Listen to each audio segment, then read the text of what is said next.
Alright, Filipino reaction. Okay, reaction video na naman tayo mga kaibigan dito sa nagte-trending na balita ngayon na eto na nga, about pa rin kay Pastor Apollo Kibuloy. Barikada at pagalugog ng PNP kay Kibuloy or sa KOJC compound ipinatigil or ipinapatigil ng korte sa Davao. Okay, kaya naman ang mga member ni Kibuloy ay tuwang-tuwa dahil stop. Okay, stop na ang paghuhukay sa tunnel ni Kibuloy. Ito na. Ayan mga kaibigan, binabasa ng kanilang abogado. Says that the agency ought to direct the PNP Region 11 to immediately cease and desist from any act or omission that threatens the life, liberty, security as well of the properties of the petitioner. The properties of the petitioner.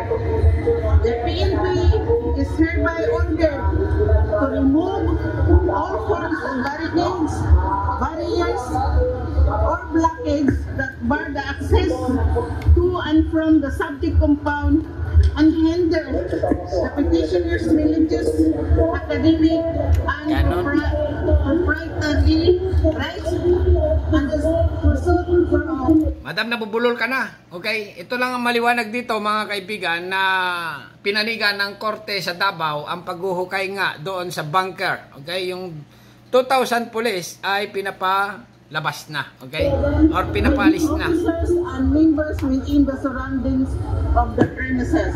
Naglabas ng Temporary Protection Order ang Davao City Regional Trial Court Branch 15 pabor sa religious group na Kingdom of Jesus Christ ni Apollo Kibuloy. Sa court ruling, inatasan ng korte ang mga pulis na alisin ang kanilang mga barikada at harang sa pasukan at labasan ng compound. Ipinatitigil rin ang anumang aksyon ng PNP na banta sa buhay, kalayaan o seguridad maging sa ari-arian ng mga petitioner. Ayon sa korte, ang ipinatupad na kontrol at restriction ng PNP 11 sa compound ng KOJC at JMC ay paglabag hindi lamang sa property rights ng petitioners, kundi pati na rin sa kanilang religious freedom at academic rights na ginagarantiyahan ng konstitusyon. Nagbunyi naman ang kampo ng KOJC sa naging desisyon ng korte. Klaro po, wala. Talaga naman. Ang batas sa Pilipinas, sigurado, daming dismayado dito mga kaibigan. Ha? Babasahin natin ang comment kung talagang ito ay nagustuhan ng mga Pilipino. Comment muna tayo. Okay? Batas nga naman sa Pinas, sa dami ng batas, wala ng mga kasuhang mayaman. Ganon? Ilabas nyo na yung si Kibuloy. Mas mataas pa pala ngayon ang jurisdiction ng RTC sa Court of Appeal. Ganon? Dapat imbestigahan din ang judge. Ay, possible nga. Pwede. Okay? Dahil nga possible itong judge ay member. Okay? Member ni Kibuloy or loyal din kay Kibuloy sa Davao. Kawawa naman mga pulis. Okay, ginagawa lang ang trabaho nila. Protektahan pa ang kriminal. Grabe, grabe itong judge na ito. Continue lang mga kaibigan ha. Binasa ko lang ang kaunting comment ng ating mga ibang kababayan na talagang dismayado. Ito sa paglabas ng ayan na nga. Duration. So, dapat po ang mga pulis, salamat po sa inyo, pwede na po kayo umalis. Ganon? Bang klase ito Salamat po at pwede na kayong umalis. Klaro po, walang duration. So, dapat po ang mga pulis, salamat po sa inyo, pwede na po kayong umalis. Nakausap ko na po si Natatawa ako dito. Okay. Hindi pa nga nahuhukay si Kibuloy Kasi nga na doon sa bunker. Okay, ang pinaka-latest dito, na-detect na daw. Okay? Na-detect na si Kibuloy na nandoon na nga daw sa bunker, doon sa loob ng KOJC compound. Kaya lang, mapupurnada ngayon mga kaibigan, or mapurnada naman, o napurnada na. Dahil itong release order na galing sa korte, inilabas na, pumanig kay Kibuloy. General Torre, sinabihan ko siya na may order na ay, Diyos mio, Marimar. Umalis, ano ba kayo? Nandun daw siya sa regional office. So, pinapunta niya ako doon, kasama yung sheriff. So, puntahan po namin siya doon para ma-serve po ito formally Magugunita noong Sabado ng madaling araw, Ilang araw na ba? 5 araw na yata ito. Pasok ng 2,000 pulis ang compound ng KOJC sa Buhangin, Davao City upang isilbi ang warrant of arrest laban kay Kibuloy at sa 5 pang kapwa akusado sa kasong child sexual abuse at human trafficking. Ito mga kaibigan, hanggat hindi na huhukay si Kibuloy or hindi na huhuli, ay babalik at babalik itong mga pulis, okay? At magpa-file ulit ng warrant of arrest. Dahil nga si Kibuloy ay nananatiling matigas, madulas hanggang ngayon. Mauulit lang at mauulit ito, okay? Continue lang. Mula noong weekend, bantay sarado na ng mga pulis ang compound. Bakit hindi na lang ilabas nila si Kibuloy? Kung talagang walang kasalanan, ay dapat magpakita. At hinalughog ang mga gusali sa property. Binarikadahan rin ng mga pulis ang entry at exit points ng compound at nilimitahan ang pagpasok ng mga miyembro ng KOJC. Ayon kay Police Regional Office 11 Director, Police Brigadier General Nicolas Torre III, ano man ito?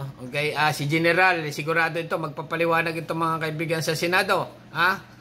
Kasi nga, tatanungin dito, bakit hindi nyo nahanap si Kibuloy? Ano ang nangyari? Bakit ilang araw na ganito, ganyan? Okay, siyempre, ito si General ay talaga namang magpapaliwanag ng todo-todo. Kasi nga itong mga member, ganyan-ganyan. Question na kami ng question. lunsad ang operasyon dahil sa impormasyong nagtatago lang sa loob ng compound si Kibuloy. Ayan, Kibuloy wanted.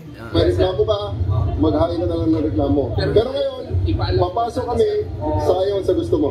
Tinutulan ito ng KOJC members at nagrally sa katapat na kalsada. Noong linggo ng gabi ay naglagay Talaga naman, loyal kay Kibuloy. Naniniwala sila mga kaibigan na si Kibuloy nga ay tagapagligtas nila. Pag ikaw ay natodas, dadaan ka daw kay Kibuloy. Ayon sa kanila. Okay? Yung kaluluwa mo pag na ano ka, na ganon. Okay? Yan ang paniniwala nila. rin sila ng mga pangharang kaya nagkaroon ng standoff at naapektuhan ang daloy ng mga sasakyan sa kahabaan ng Carlos P. Garcia Highway. Noong Lunes ng hapon, dinadaan lang ni Kibuloy sa Biblia, ang kanyang mga padali. Okay? Ginagamit lang ang pangalan ni Kristo. Or nag-ano na siya ay second coming of Jesus. Ganon. Kaya naman mga kaibigan, sa tingin ko, maraming nabubudol or naniniwala kay Kibuloy. Tingnan nyo na lang, sobrang yaman na ni Kibuloy. Lahat ng donasyon nyo dyan ang punta sa kanya. Pasok lahat sa bulsa ni Kibuloy. Bahala sila. Yan ang paniniwala nila. Continue lang tayo din sa pag-aresto. Na-disperse ang rally ng KOJC at inaresto ang nasa 18 umano'y miyembro na nanlaban sa mga pulis. Ay, ganon. Ibig sabihin talagang totally may nanlaban. Bahala sila. Okay? Loyal na loyal sila ngayon, arestado. Ngayong Martes naman, balik na sa normal ang daloy ng trapiko sa Carlos P. Garcia Highway matapos alisin ang mga nakaharang sa kalsada. Lanaine Moreno, UNTV News and Rescue. Yun sa aming sandigan, serbisyo publiko ang aming pinahahalagahan. Ganon, tapos na. Okay? Yun na nga, mga kaibigan, wala tayong magagawa. Kasi nga, sumusunod din tayo sa batas ng Pilipinas. Ang mga pulis, sumusunod din. Ipinatigil ng korte sa Davao. Dapat imbestigahan yung judge na yon kung bakit ipinatigil. Alright?